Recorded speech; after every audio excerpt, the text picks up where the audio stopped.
One round, right here, in front of everybody. Or is the neighborhood handyman scared of a kid half his age? It is a potluck, Colton. Go get a plate. I asked you a question. You asked me to fight you at a block party. That is not a question. That is a bad idea with a question mark on it. The answer is no. You hear that? The answer is no. It is always no with this guy. No thank you. Maybe another time. Let me go get my tools. Anybody here ever seen this man say yes to one single thing? Colton. That is enough. Come and eat. I am making a point, Mom. You are making a scene. There is a difference between a man and a guy who fixes stuff. And everybody on this street is too polite to say it. My instructor says you can measure a man by how many people are a little afraid of him. You know how many are afraid of you? 0. You are the most harmless man I have ever met. I hope so. I have worked at it. Go get a plate. See, there it is again. Colton stepped in close, chest out. He backs up, he fixes your gutters and mows the median and says no thank you to everything, because that is all a man like him has got. A no. He put both hands flat on Grady's chest. Say no to this. And he pushed hard, a real shove, the kind that starts things. What happened next took about a second and a half. And afterward, nobody on the street could agree on exactly what they had seen. Grady did not step back. His left hand came up and caught Colton's right wrist, not fast, just certain, and he turned it a few degrees, and the push had nowhere to go, and the strength ran out of the kid's arm like water out of a tipped glass. Then Grady set the wrist back down at Colton's side, gently, the way you set down something you do not want to break, and he let go. Colton stood there blinking, unhurt, unmarked, and completely stopped. Go get a plate, Grady said again, quiet only for him this time. At the edge of the driveway, an old man in a VFW cap named Walt had put down his lemonade. He had done 2 tours a long time ago, and he had spent them around men who moved like that, and he said to nobody, in the voice you use in a church, "Son, you have no idea who you just put your hands on." Grady heard it. He wished he had not, because here is the thing the street did not know. The thing Grady Rourke had spent 10 years making sure they would never know. Before he was the man who fixed your furnace and coached nobody and said no thank you to everything, he had spent a career teaching the hardest men this country makes how to stay alive. He had trained instructors who trained Navy SEALs. He had built the people who built the operators.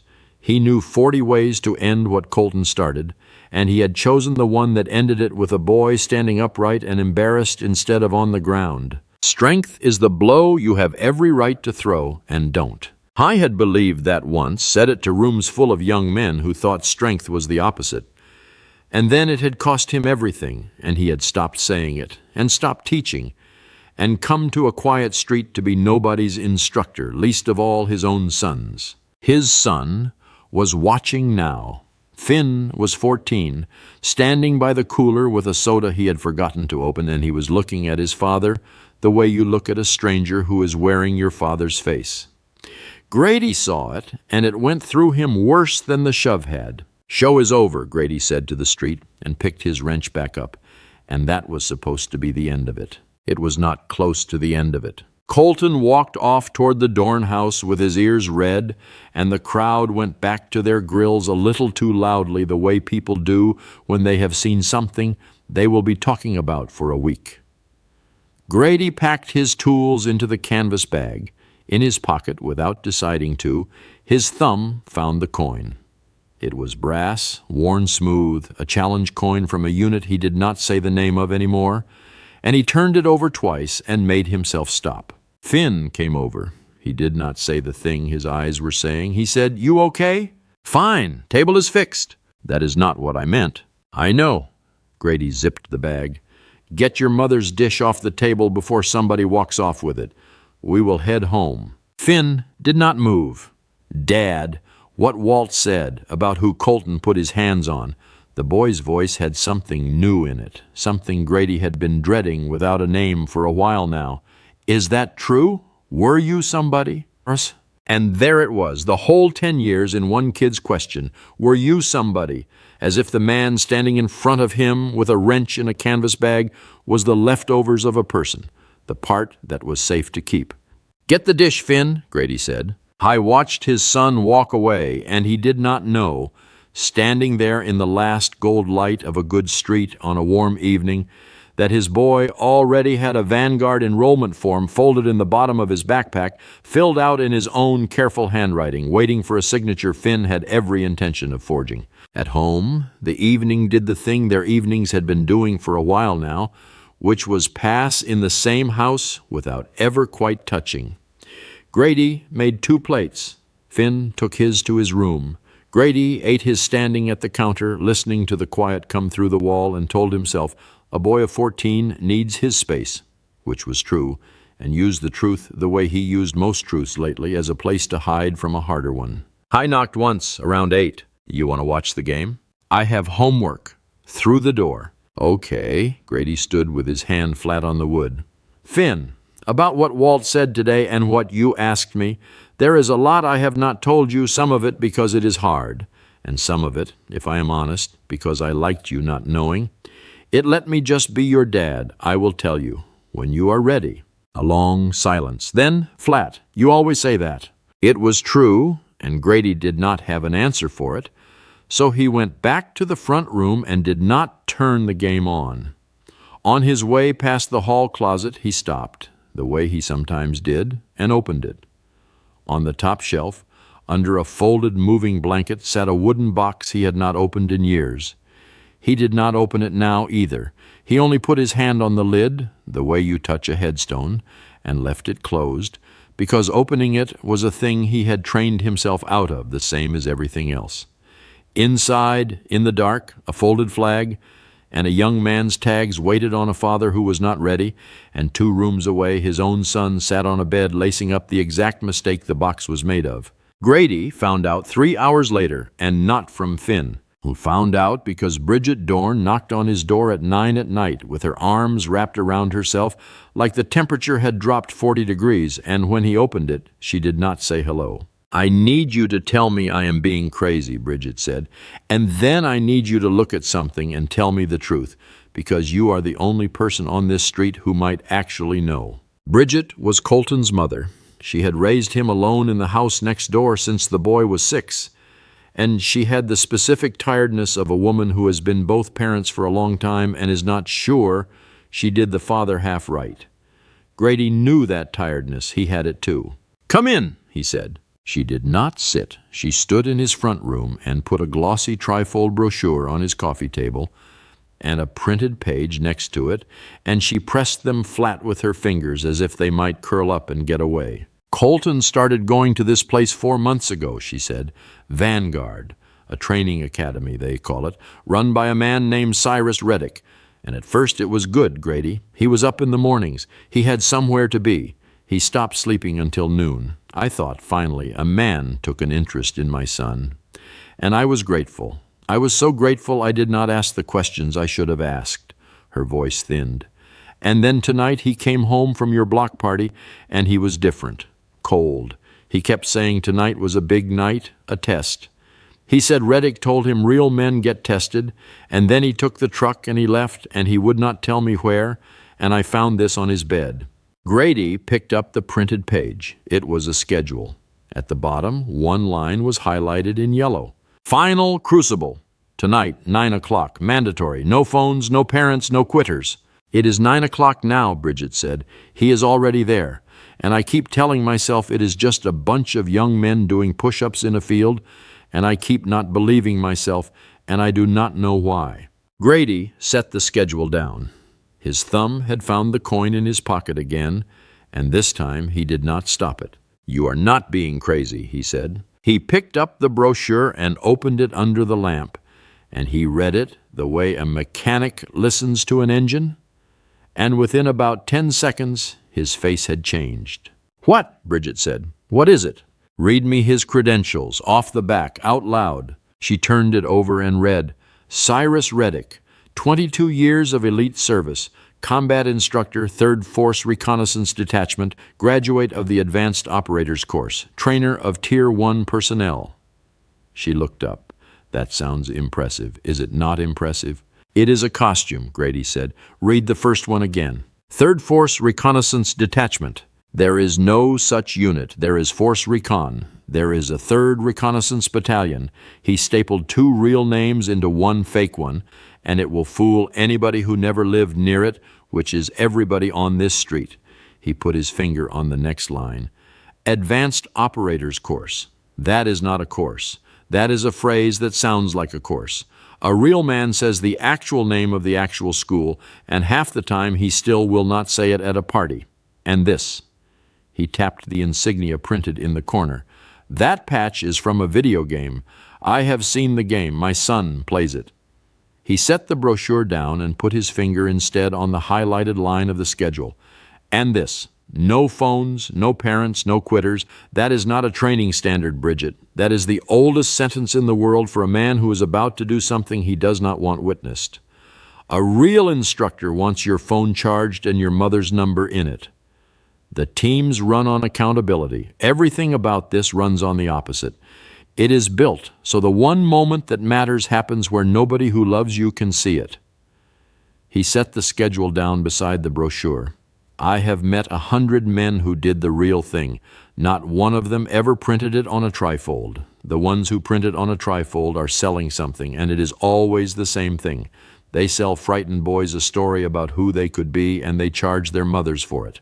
Bridget sat down then, finally hard, on the edge of his couch. How do you know all that? She said.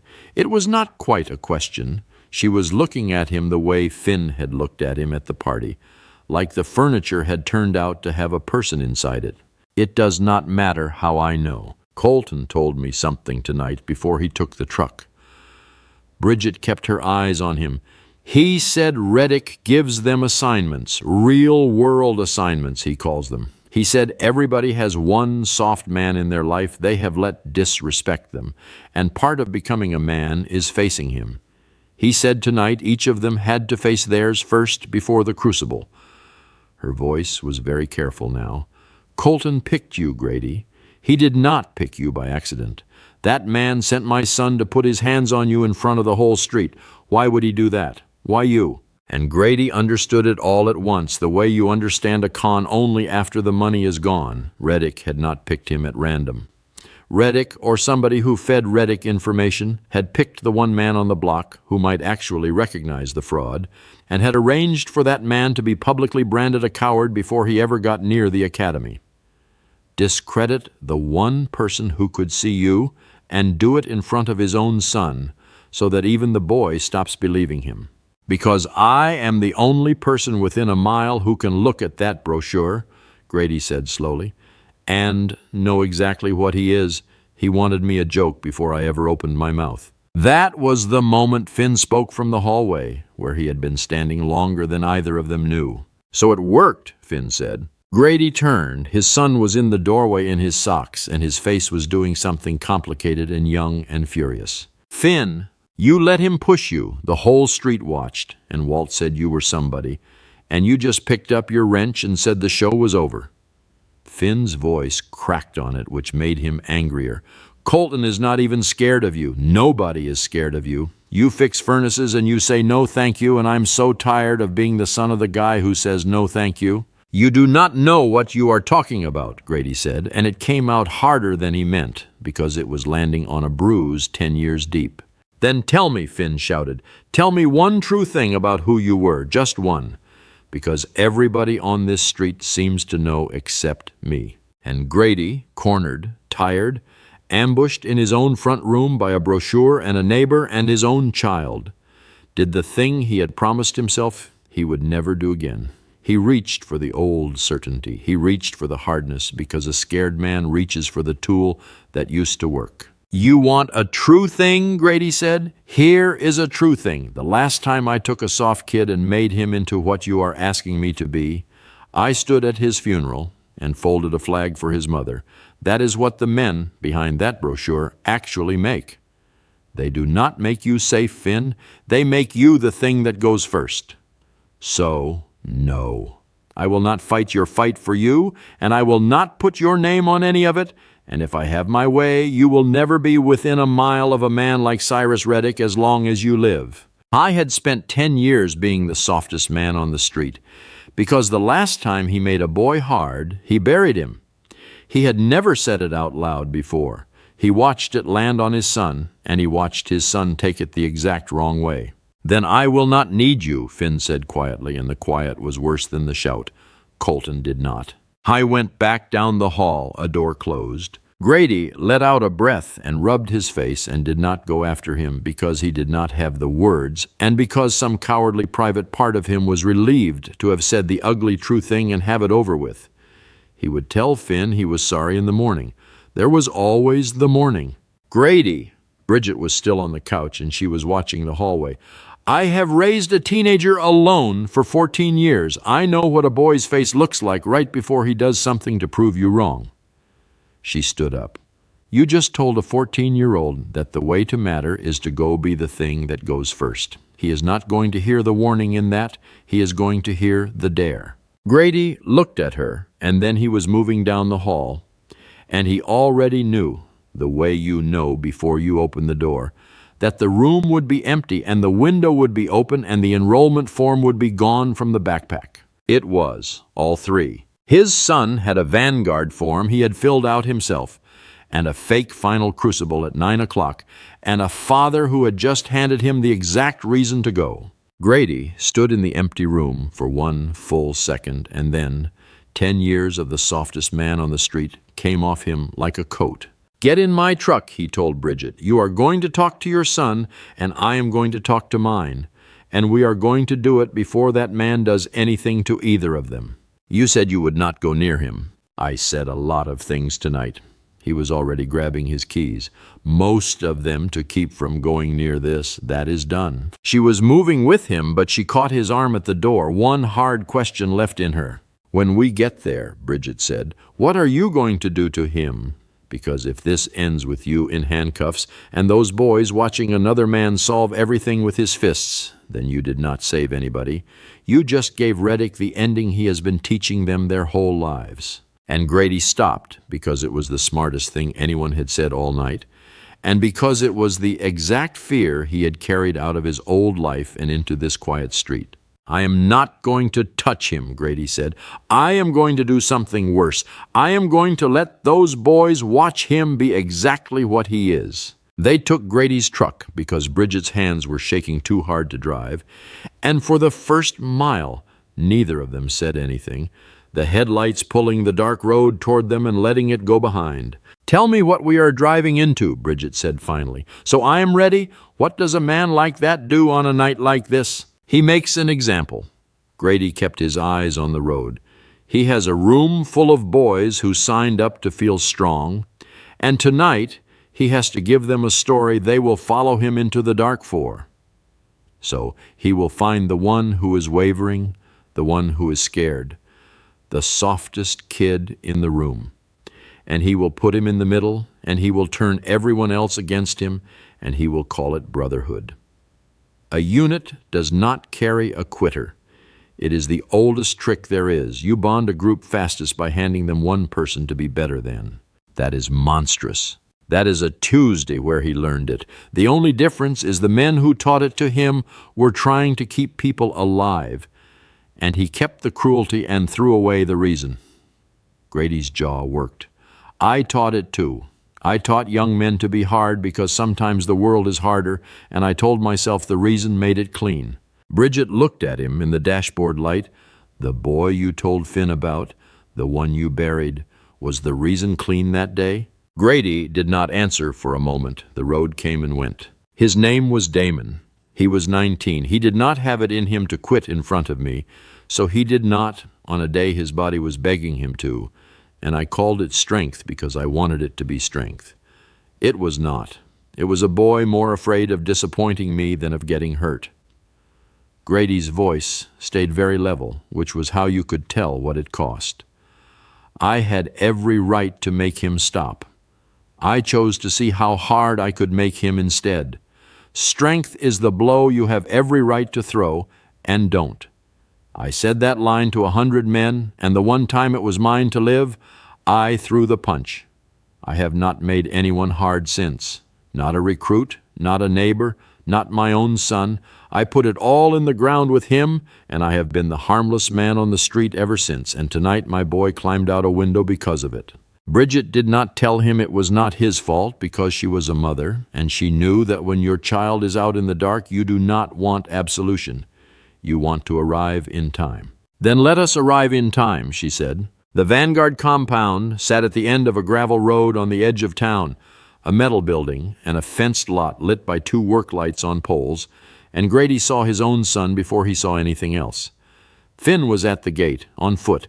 He had ridden his bike most of the way out of town and left it in the ditch and walked the last stretch of gravel, and he was standing at the chain link with his hand on the latch and his backpack on both shoulders, working up the nerve to go in, and he was so busy being brave that he did not hear the truck until the headlights washed over him. Grady was out before the engine stopped. Finn, the boy turned, caught, defiant, scared, all of it. I am not going home. I know. Grady stopped a few feet away and did not grab him. Though everything in him wanted to, he got down on one knee in the gravel so he was looking up at his son instead of down, which was a thing he had learned in the old life about a frightened person and a locked door. I am not here to drag you home. I am here to tell you the true thing you asked me for. You have got about 30 seconds of me being completely honest with you. Will you take it? Finn's jaw worked. He nodded. Grady took the coin out of his pocket. He put it in Finn's hand and closed the boy's fingers over it. That is a challenge coin. Men who did a hard thing together carry them. You give one to another man to say, I know what you are, and you do not have to prove it to me. I have carried that one for 20 years. He let the boy feel the weight of it. The men in that building have never held one. Reddick will have a wall full of things that look like that and not one that is real, because the real ones are not for sale and cannot be printed. You wanted to know if I was somebody, Finn. I was. I trained the men who train the ones you have heard of, and I quit, and I got quiet, and I let you grow up thinking your father was a man who says no, thank you, and that is on me, not you. But I did not get quiet because I was soft. I got quiet because I know exactly what is behind that gate, and I have buried a boy who walked through one. He stood up. Colton is still in there. I am going to go get him out. You are going to sit in that truck with Bridget and hold my coin, and if I am not back in 10 minutes, you are going to drive to the sheriff. That is the job. It is the most important job here. Can you do it? Finn looked at the coin in his hand and then at his father, and for the first time in a long time, he was not looking at a stranger. Yeah, he said, I can do it. Good man. And Grady meant the word in a way Reddick never could, and Finn heard the difference. He got his son into the truck, and he looked at Bridget behind the wheel. 10 minutes, then the sheriff, no matter what. Do not come in after me, either of you. He waited until she nodded, then he walked through the gate. Inside the metal building, under hard white light, 11 young men stood in a horseshoe, and it was already going wrong. At the open end of the horseshoe, a kid of 18 named Shane was on his knees on a rubber mat. He had signed up to get strong, and he had discovered somewhere in the last 4 months that he did not have it in him to hurt people on command. And tonight he had said so out loud, and that had made him the lesson. Cyrus Reddick stood over him, and Reddick was everything the brochure promised. Tall, gray at the temples, calm in a way that a frightened room reads as strength. He had a voice built for exactly this. I wants to quit, Reddick was telling the horseshoe, in front of all of you on Crucible night. So here is the crucible. A unit does not carry a quitter. A unit corrects him, or a unit dies with him. I walked the inside of the horseshoe as he spoke, unhurried, and his voice was warm, almost fatherly, which was the worst part of it. You think this is cruel. Your mothers think I am cruel. Let me tell you what cruel actually is. Cruel is sending a soft boy out into a world that eats soft boys and calling it kindness because you could not stand to watch him hurt in a gym. Cruel is what was done to every one of you before you walked in that door. You were told you were fine the way you were. And the world was already sharpening itself on you, waiting for its own day to teach you different when it was too late to learn. He stopped over the kneeling boy. I am the only man who ever loved you enough to tell you the truth. The world is coming, and I would rather break you in here, where my hands are on you and I can put you back together, than hand you over whole and watch it do the breaking somewhere I cannot reach. It was a good speech. That was the danger of him. Half of it was even true, and the true half was what carried the rotten half down into a young man where it could live. His eyes moved to Colton, who stood at the front, fists half made, sweat on his face. You called out the soft man in your life today, Dorn, and you backed down. So you go first, you correct him. Show me you are not the same coward who could not finish a handyman. Colton did not move. His whole body was a held breath. That is enough, Grady said. He said it from the doorway, not loud, and it cut through the room because it did not ask permission. 11 heads turned. Reddick's did too, slow, and something crossed his face when he saw who it was, a flicker, gone fast. The same flicker Lyle Slade never got to keep.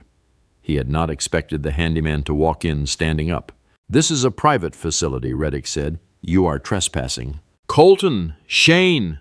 Grady did not answer him. He kept his voice easy and he kept walking slow into the room, because a man who walks slowly into a room he should be afraid of rearranges what everyone thinks they know. Both of you, off the mat, go stand by the door. Nobody is going to stop you. Watch. Nobody stopped them. Shane scrambled up. Colton hesitated, caught between two kinds of fear, and Grady looked at him just once. The way you look at a person you have already decided to save. You do not have to hit him to prove anything to me, Grady said. I already saw what you are made of today. You put your hands on a man you thought was harmless, and I set you down without a mark on you, and you have been trying to understand that all night. Here is the answer. I let you keep your feet. That was not weakness. That was the whole thing. Go stand by the door. Colton went and stood by the door. Reddick's calm was working harder now. You want to give a speech, handyman? Go ahead. These men can smell soft. You are about to educate them for me. You are Cyrus Reddick. Grady stopped in the middle of the room, unhurried, and now he spoke to the horseshoe, not to the man. It says on your brochure you served 22 years with the 3rd Force Reconnaissance Detachment. Say the name of your commanding officer at the detachment, first and last, right now in front of your men. A beat of silence. Reddick's jaw set. I do not discuss classified assignments with a civilian. There is nothing classified about your CO's name. Grady turned a slow half circle so he was talking to all of them. Ask him the name of the school on his brochure, the Advanced Operators Course. Ask him what building it is in. Ask him one specific true thing, any of you, one name, one date, one place, and watch what happens. He will tell you it is classified, or he will tell you that you have not earned it, because that is what a costume does when you pull on the thread. It hides behind the word classified and the word earned, and both of those words in his mouth mean the same thing. They mean, I cannot answer you. Do not listen to him, Reddick said, and for the first time the calm had a crack down the middle of it. Grady reached into his jacket and the room tensed, and what he took out was not a weapon. It was nothing. His hand was empty. He held it up, open, and then he set it down flat on the equipment table beside him, and the boys leaned in without meaning to, because a real operator had just shown them how little you need in your hands to own a room. I did the thing he is selling you, Grady said quietly now. The real version, not the brochure. And I am going to tell you the part he never will, the part that is actually true about hard men, and then I am going to walk your friend out that door. He let the room settle. I had a student once, 19 years old. His name was Damon, and he was exactly the boy Reddick just described. A soft kid who wanted to be hard, and I was the real thing this man is only playing at, and I still got it wrong. On a day his body was telling him to stop, I pushed him past it because I wanted to see how hard I could make him. I had every right to make him stop, and I did not, and I turned him into the thing that goes first. His voice did not break, and that was worse. I folded a flag and handed it to his mother. So when I tell you that the boy on the mat is not the lesson, that the lesson is the man standing over him, I am not guessing. I paid for this with a 19-year-old, and I have spent 10 years learning what it actually bought. I looked around the horseshoe, one face at a time. The strongest thing a trained man ever does is not use it. Anybody can teach a boy to throw the punch. It takes a man to teach him the one he has every right to throw and doesn't. Reddick cannot teach you that because he has never once held it back, because he has never once had it. All he has is the punch, and a man who only has the punch will always, in the end, need a smaller person to use it on. Look where he is standing. Look who is on the mat. And the horseshoe looked. That was the whole con undone in the space of one long look. They looked at the 18-year-old who had been on his knees, and at the 55-year-old man who had put him there and called it strength.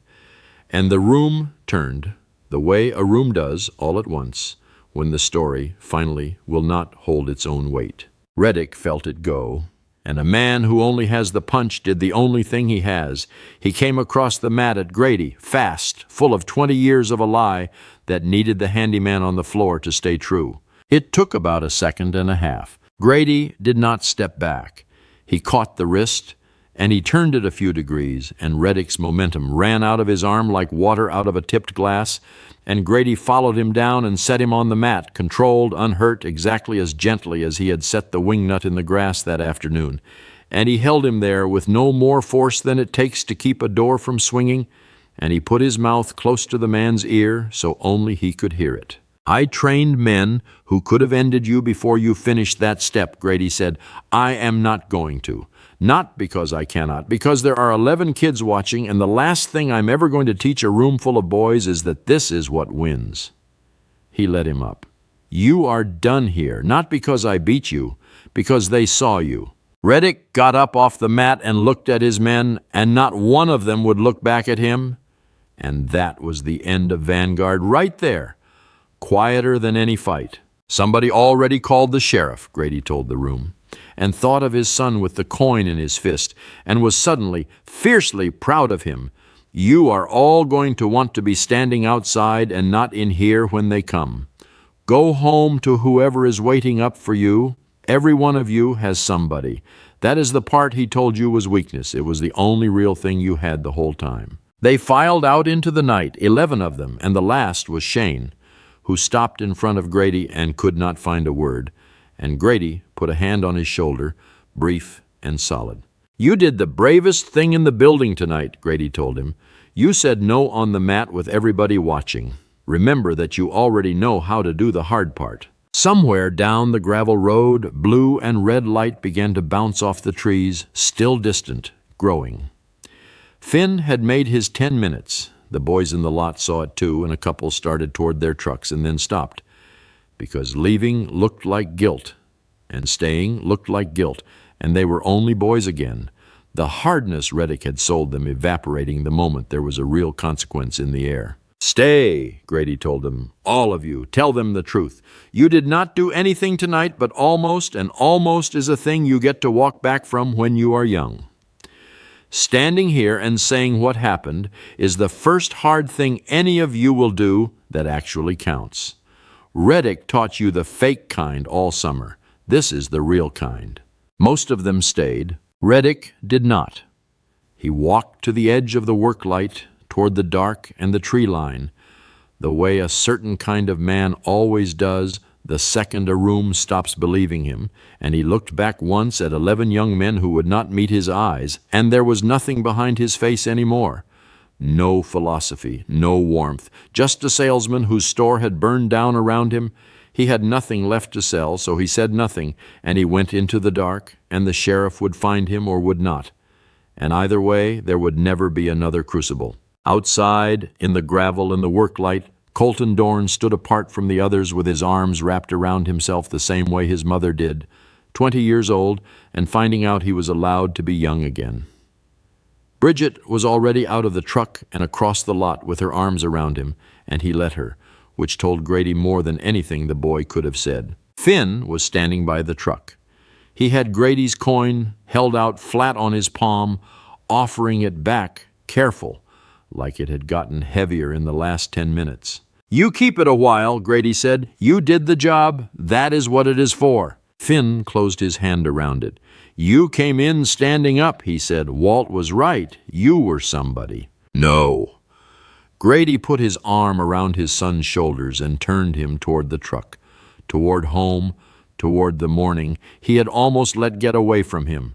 "I am somebody, present tense. I just forgot it for a while, and I let you pay for that, and I am done doing that."